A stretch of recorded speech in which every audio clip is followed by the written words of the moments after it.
Halo, kembali lagi di channel Vokauser Anime.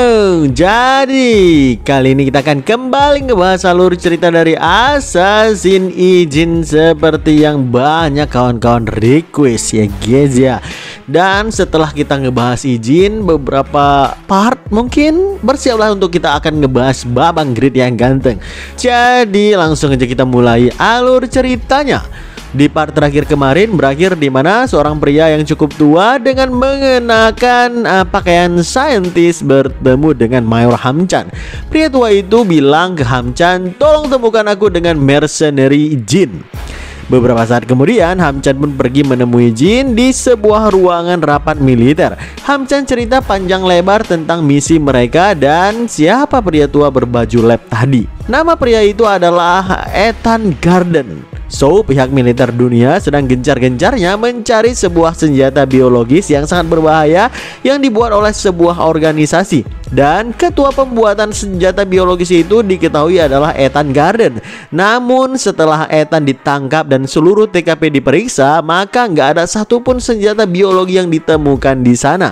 Ijin langsung mengatakan kemungkinan itu udah terjual. Jadi pihak militer mencoba menginterogasi Ethan untuk mengetahui kemana senjata biologi itu pergi. Tapi Ethan sama sekali nggak mau berbicara apapun dan satu-satunya hal yang dia katakan adalah ingin bertemu denganmu Ijin, kata Hamchan. Ijin diam sejenak lalu ngejawab, "Dulu saat aku masih bertugas sebagai tentara mercenary, aku dipercayakan untuk melindungi Ethan beserta seluruh keluarganya." Hamchan pun bilang istri Ethan kini udah meninggal. Ijin teringat dengan sosok istri Ethan yang sangat hangat. Bahkan ketika Ijin bertugas sebagai mercenary dengan kode name Jin, dia bahkan gak dianggap sebagai tentara, melainkan dia dianggap sebagai salah satu bagian dari keluarga yang ikut makan bersama dengan mereka dengan keluarganya. Hamchan pun bilang kalau mereka udah melakukan berbagai macam penelitian terkait Ethan dan diketahui bahwa Ethan merupakan korban yang diculik oleh sebuah organisasi berbahaya bernama AIDA dan dipaksa membuat sebuah senjata yang mematikan, senjata biologis.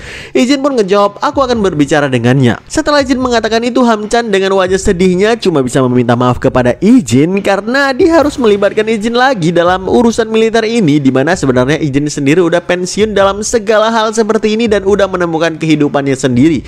Ijin pun tersenyum kepada Hamchan sambil bilang, "Tenang, aku paham kok. Aku tahu seberapa gentingnya situasi saat ini. Banyak nyawa yang dipertahankan di sini, bukan? Biarkan aku berbicara dengannya." Gak berselang lama, Ijin pun pergi mengunjungi ruangan interogasi Ethan. Saat Ethan ngelihat Ijin masuk, matanya langsung terbuka dengan lebar. Ijin adalah sosok yang selalu dia cari-cari selama ini tapi gak pernah bisa ditemukan. Ethan bilang, "Kau udah besar, Jin." Ijin pun duduk di kursi lalu bilang, "Aku baru aja mendengarkan kabar soal istrimu dari Mayor." Dengan mata yang menahan kesedihan, Ethan bilang lagi, "Sarah sangat menyukaimu. Saat kau udah menyelesaikan tugasmu melindungi keluargaku, setelah itu kami terus mencari keberadaanmu, tapi kami sama sekali nggak bisa mendapatkan satupun informasi tentangmu. Lalu sampai ku dengar kau memiliki hubungan baik dengan Mayor Hamchan, dan sepertinya pilihanku itu memang nggak salah sehingga kita benar-benar bisa bertemu saat ini." Ijin pun bilang, "Ku dengar Anda cuma mau berbicara dengan saya, dan sebenarnya apa yang terjadi? Saya dengar juga Anda membantu mereka memproduksi senjata biologis kah?" Ethan ngejawab, "Ya, aku nggak bisa mempercayai siapapun lagi. Jadi setelah Sarah meninggal, aku hidup sendirian. Di saat itulah aku diculik dan aku nggak punya pilihan lain selain bekerja sama dengan mereka." Ijin langsung bilang, "Jadi beritahukan apa yang Anda butuhkan dari saya." Ethan pun langsung bilang kalau Michael diculik. "Putraku diculik dan disandra. Oleh sebab itulah aku nggak punya pilihan lain selain bekerja sama dengan mereka. Jadi tolong selamatkan dia. Aku nggak bisa memberikan satupun informasi kepada pihak militer kalau kau nggak bisa menyelamatkannya." Ijin mengatakan kalau soal menyelamatkan anaknya seharusnya bukanlah hal yang didiskusikan kepadanya, melainkan kepada pihak militer karena dia udah pensiun dari segala pekerjaan seperti ini. Namun Ethan tetap ngotot dan dia bilang, "Harus kau orangnya. Aku nggak bisa mempercayai siapapun. Lebih tepat kalau ku katakan kalau aku udah kehilangan seluruh kepercayaanku. Namun kau berbeda, Jin. Bahkan kami sebelumnya ingin menjadikanmu sebagai anggota keluarga kami." Oke, sedikit flashback di masa Ijin masih aktif sebagai mercenary dulunya. Ketika Ijin memasuki rumah Ethan, dia langsung disambut oleh istri Ethan yang bernama Sarah. Dengan wajah kaget, Sarah nanya, "Kak, kau mercenary Jin itu. Kau terlihat seumuran dengan putraku." Ketika Ethan dan Michael keluar dari ruangan, mereka juga sangat kaget ketika tahu mercenary Jin yang ditugaskan melindungi satu keluarga mereka adalah seorang bocah. Namun Michael terlihat sangat tertarik dengan sosok Jin ini. Sosok yang terlihat seumuran dengannya tapi udah bertugas sebagai seorang mercenary untuk melindungi keluarganya. Cukup keren di mata Michael. Dengan wajah yang berbinar-binar, Michael nanya, "Benarkah kau mercenary Jin itu? Bukankah yang kudengar kalau mercenary Jin itu diklasifikasikan sebagai agen tingkat khusus?" Dengan nada dan wajah yang dingin, Jin ngejawab, "Semua orang kemungkinan besar akan berekspektasi sama seperti ini. Tapi setelah beberapa pertempuran terlewati, barulah mereka mulai percaya." Terlihat Sarah dan Michael juga Ethan hanya bisa diam di tempat. Dari raut wajah mereka sih sepertinya mereka cukup banyak keraguan tentang Jin. Gak berselang lama, Sarah mengunjungi komandan pasukan mercenary dan menanyakan beberapa hal terkait Jin. Si komandan cuma bilang, "Mercenary Jin adalah seorang mercenary terbaik yang kami punya, bahkan gak ada satupun yang sebanding dengannya di area sini. Kami dengar situasimu ini cukup genting dan darurat, bukan? Makanya kami memberikan mercenary terbaik untuk melindungi keluarga kalian. Kalau memang kalian keberatan, maka kalian bisa mencari kontrak dengan grup mercenary lainnya yang kemungkinan gak ada yang bisa menangani situasi kalian itu." Sarah pun bilang, "Enggak, aku akan melanjutkan kontraknya. Aku tahu nggak ada kelompok lain yang memiliki kemampuan setara dengan kehebatan kalian ini." Setelah itu Sarah pun mendekati Jin lalu meminta maaf atas keraguannya sebelumnya dan mengira Jin adalah seorang bocah biasa. Ketika malam tiba, keluarga dari Ethan makan malam bersama. Mereka mengajak Jin untuk ikut makan bersama. Tapi tentu aja tawaran itu langsung ditolak oleh Jin karena dia adalah orang yang sangat profesional menjalankan misinya. Makan bersama hanya akan menurunkan penjagaannya. Jadinya setelah itu Jin pun meminta izin keluar untuk memantau area sekitar. Saat keluar terlihat mercenary kelompoknya yang lain berjaga dengan cukup ketat. Mereka memberikan salam ketika melihat Jin yang menandakan Jin adalah orang yang sangat dihormati oleh seluruh anggota di sana. Hari demi hari berjalan dengan cepat. Jin terus melakukan misinya melindungi keluarga mereka. Michael pun terus mendekati Jin karena sepertinya dia sangat ngefans dengan sosok Jin yang seusianya tapi sangat keren di matanya dengan job desk sebagai mercenary terbaik di sana. Tiap malam juga setelah semua masuk ke kamar masing-masing, Sarah selalu meletakkan sepiring makanan untuk Jin makan di atas meja. Dan satu hari pun terlewati. Pada hari ini, Sarah memiliki agenda di luar untuk bertemu dengan pejabat lokal dalam urusan mancanegaranya. Tapi Sarah meminta Jin untuk menjaga keluarganya saja, sedangkan dia sendiri udah mendapatkan penjagaan ketat oleh militer pemerintahan. Namun semuanya berjalan gak baik-baik aja. Di perjalanan menuju ke tempat yang dituju, kelompok anti pemerintah menyerangnya dan memporak-porandakan militer yang menjaganya juga. Sehingga di saat itu pula Sarah diculik oleh kelompok para anti pemerintah ini. Nggak berselang cukup lama, berita penculikan dari Sarah ini akhirnya sampai ke tempat Jin dan yang lainnya. Militer pemerintahan datang melaporkan. Tentu Ethan dan Michael sangat kaget dan bahkan nggak bisa mengatakan apapun. Tapi tepat setelah mendapatkan laporan tersebut, tanpa basa-basi lagi, Jin keluar ruangannya dan melesat dengan secepat mungkin. Ethan berteriak, "Jin, kau mau kemana?" Dengan singkat, Jin hanya menjawab, "Melakukan pekerjaanku." Jin terus berlari keluar dengan senjata laras panjangnya dan menaiki sebuah mobil jeep yang sedang melaju dengan kencang.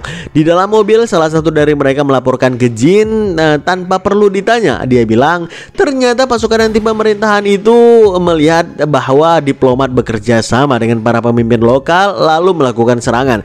Sepertinya mereka menculik diplomat dan memaksa mereka untuk mundur sehingga para diplomat itu nggak bekerja sama dengan pemerintahan dan butuh waktu untuk tim penyelamat datang. Kami udah menemukan lokasi mereka. Jin pun ngejawab dengan singkat, "Buatlah kehebohan, aku akan mengurus sisanya."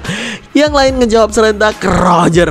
Beberapa saat kemudian salah satu anggota Jin langsung membuat kehebohan dengan menghancurkan 3 kepala menggunakan sniper dari jarak yang cukup jauh. Mereka sengaja memperlihatkan mobil lalu melakukan 3 tembakan mereka sambil berputar untuk mengalihkan perhatian yang lain. Dalam kekecauan tersebut, Jin mulai menyelinap masuk ke dalam. Namun markas mereka terlalu rame.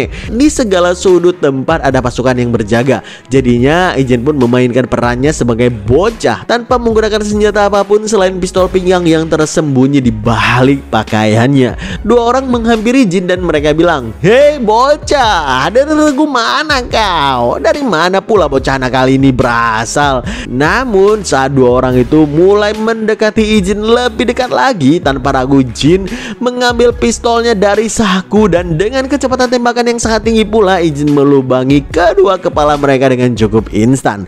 Seseorang ngelihat Ijin dari jarak lumayan jauh, tapi dengan sangat santai juga Ijin membidiknya dan menghancurkan tengkorak kawan itu dalam sekejap. Setelah mengelilingi tempat itu beberapa lama, Ijin ngelihat ada dua orang yang berjaga di tempat yang diyakini adalah tempat mereka menyandra Sarah. Namun dengan tampang polos seorang bocah, Ijin menurunkan senjata laras panjangnya ke bawah agar para penjaga nggak bersiap, lalu mendekati mereka dengan berjalan santai. Dua orang penjaga itu nanya, "Hei stop, aku baru pertama kali ngelihatmu bocah, apa kau adalah orang baru yang dipekerjakan itu?" Ijin pun ngejawab santai, "Aku harus memeriksa sandranya." Dengan kebingungan mereka bilang, "Hah? Siapa yang meminta?"